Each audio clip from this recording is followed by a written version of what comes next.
wakiilka midowga Afrika Soomaaliya ahna gudoomiyaha ciidamada AMISOM ayaa war ka soo saaray weerarkii cuslaa ee ka dhacay deegaanka Buulamareer ee gobolka Shabeellada Hoose.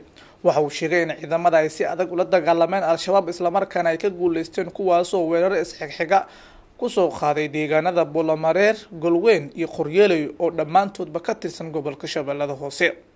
war ka soo baxay AMISOM ayaa lagu sheegay in marka hore Al-Shabaab weerarkoodu ay ku bilaawdeen qaraxyo waxaana la burburiyay laba kamid ah gawaarida ay wateen kuwaas oo ay ka soo buuxiyeen waxyaabaha qaraxa. sidoo kale ciidamada ayaa la wareegay noocyo kala duwan hub oo Al-Shabaab ay wateen sida warka lagu sheegay. AMISOM ayaa sheegtay in weerarka ay kaga dhinteen 4 askari halka 6 kalena ay kaga dhaawacmeen kuwaas oo ay sheegeen in haatan xaaladooda caafimaad ay aad u wanaagsan tahay. waan ku faraxsanahay ciidamadeena geesiyada ah kuwaas oo aan ka gambanaynin weerar kasta oo kaga yimaada kooxda Al-Shabaab. sida waxa yiri wakiilka midowga Afrika ee Soomaaliya.